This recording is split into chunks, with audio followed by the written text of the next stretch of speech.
In the book, Have a Little Faith, Mitch Albom was always afraid of his rabbi Albert Lewis. Adam hid in the Garden of Eden. Moses tried to substitute his brother. Jonah jumped a boat and was swallowed by a whale. Man always liked to run from God. It was a tradition. But years later, Reb, as he was more commonly known, startled Mitch with a question. Will you do my eulogy? Mitch takes the offer. He's a sports writer, thinking he's doing the Reb a favor. It's quite the other way around.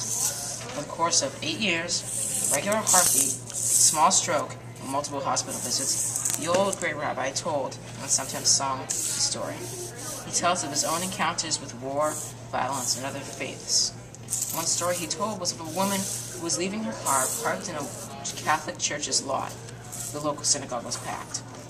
The priest came out to yell at her, and when he started to leave, he murmured, "They didn't kill enough of you." She had been in a concentration camp for 3 years. Reb, hearing this, went to scold the priest, who apologized and asked if there was anything he could do. An idea struck the Reb, and he asked if he could walk hand in hand with the priest just as Sunday school was getting out. That way, the children could see 2 religious leaders walking hand in hand together. They did. Meanwhile, in Detroit, a completely different question was being asked. Will you save me, Jesus? This was a dire circumstance. A question like this was a last resort. Before this all, though, there was a story that's told too many times. Addicts, married, selling drugs out of their partner. Henry and his wife used to sell and use until Henry went to jail, and after coming out, vowed to become clean and a man of God. Now, however, he's being hunted. After praying, the man who was hunting him was locked up, and his luck turned for the better.